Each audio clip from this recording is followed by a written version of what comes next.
Salute omnes. I'm Amelia, also known as TheMartianGeek. And today we get to find out what traps await Mario in this new world. What will become of Princess Toadstool? We don't know yet, although it's pretty obvious. But anyway, Vanilla Dome 1, here we go.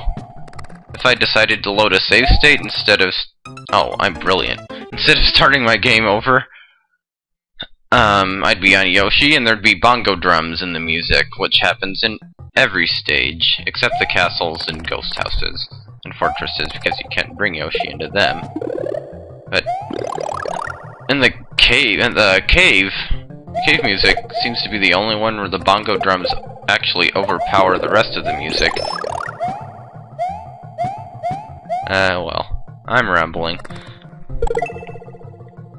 For some reason I had trouble getting past this part when I was little, and guess I just didn't get the hang. I couldn't get the hang of flicking the shell through there, or didn't know how, but yeah, you have to get rid of those Buzzy Beetles with a shell or a cape. They're immune to fire. That block gives you a flower, but I don't need it. And those are red switch blocks, which obviously we haven't gotten the red switch ballast yet. That block holds a vine, which leads to the secret exit. And we're not getting that yet either. I don't particularly need power for this part, I just don't want to have a cape. Why? Because we get to go on a little invincibility power trip and die. Why am I dying so much? But I always prefer not to have a cape on that part, because if you have a cape, then since you're running the whole time, you end up flying at the end, and that usually lands you right in the lava. Of course, on the other hand, as long as I make sure to always die before the halfway point, I can just keep getting this one up as many times as I want. So there.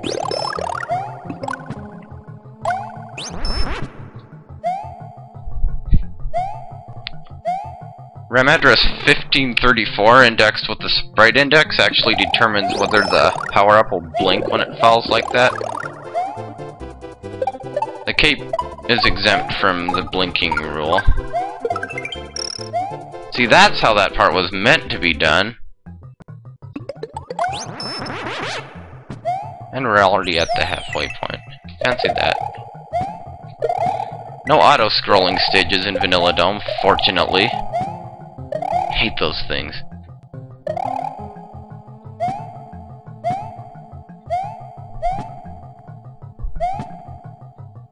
And is it worth it? No. No, it is not. You need to be small to get up there, or I suppose you could... Well, you can't really duck jump through because the block is in the way. Duck jumping, another thing I never needed to do in the original game. Although that one I at least learned how to do once I started playing hacks. Duck jumping, duck sliding, all that stuff.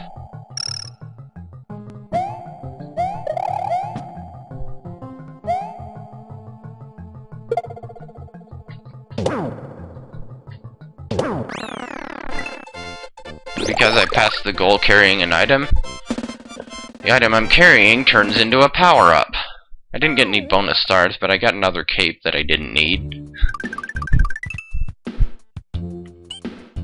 Notice the dot on Vanilla Dome 1 is red. No one seems to know why that is.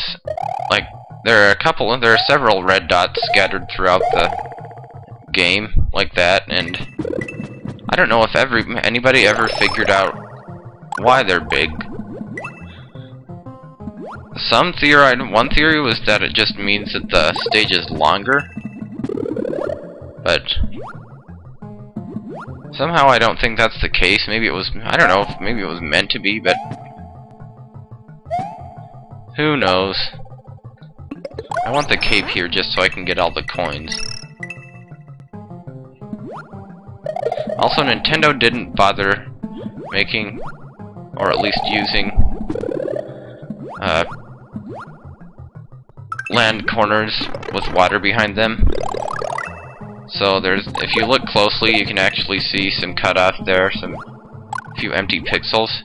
Here, there's a fork in the road. You can go up or you can go down. I almost always go up. And we get to see another thing Chucks can do. Hey, that one didn't show it off. Come on. Come on, come on. There you go. See? He smashes through the blocks, and he was supposed to smash through all of those, but since he didn't, I'm gonna have to do that. There we go.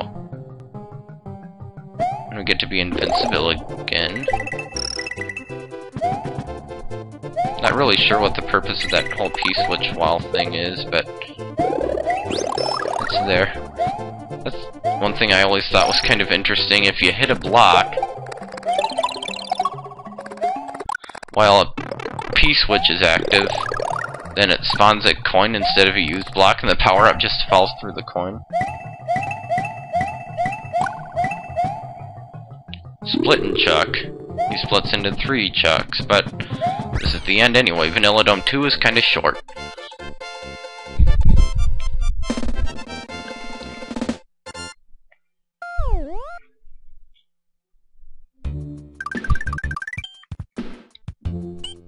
And Vanilla Dome 2 also has a secret exit, which again we won't be getting just yet. And we have the Ghost House for Vanilla Dome. Kinda missed the boat on that, but I think there's one of those 1-up checkpoint things somewhere around here, but I can never remember what order you're supposed to step on the platforms in order to get it.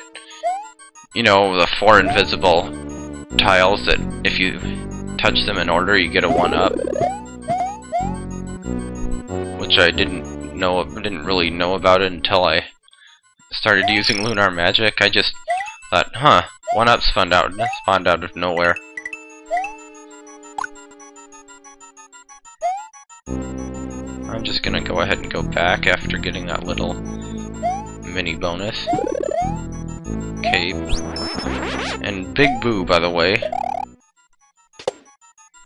He is Sprite. I should know this one. I disassembled him.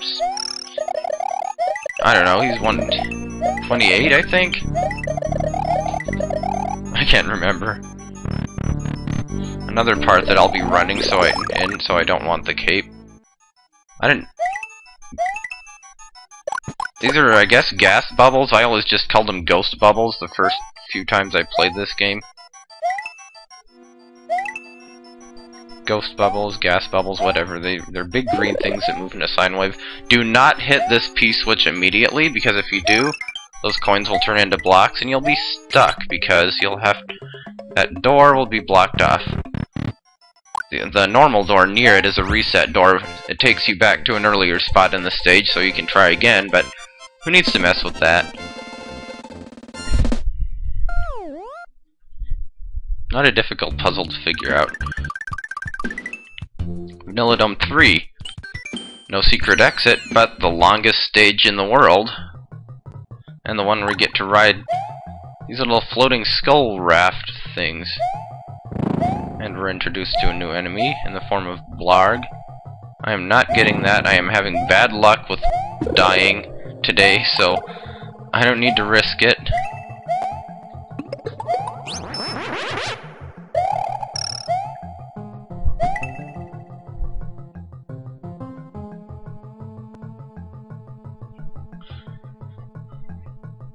Lava ahoy!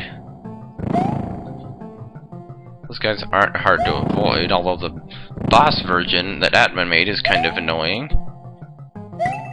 Sprite A8 is the Blarg. I didn't want that cape. I didn't need that cape. But if I go up here,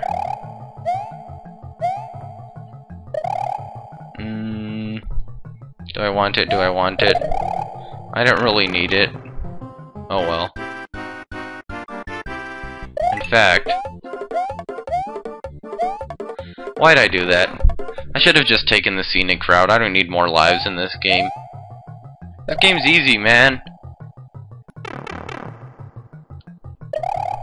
Another little sub-area, although this isn't a bonus room so much as just a little... Okay, maybe it is a bonus room, but... And considering you can't get that Yoshi coin without it... I fail! Okay. And now I can't get that Yoshi coin, period. And it's slippery in here.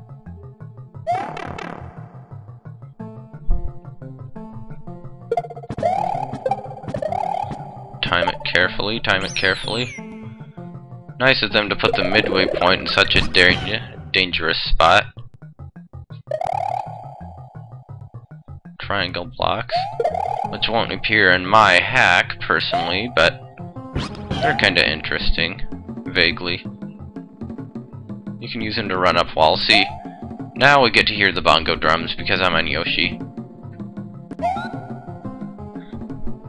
And is it just me, or are the bongo drums really loud in the cave music?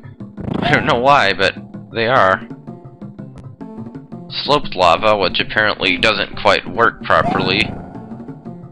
I mean, you don't get to see it here, because, from my recollection, this is the only stage in the game with sloped lava, or sideways lava, but it doesn't interact with sprites and even with the player sometimes correctly. And we get spike tops in multitudes. Or Buzzy Beetles. A cape that gives me 1,000 points and absolutely nothing else. And the upside down piranha plants. No, no, no. Sorry, Yoshi. Had to do it. That was dumb, but oh well. Actually, there's a little...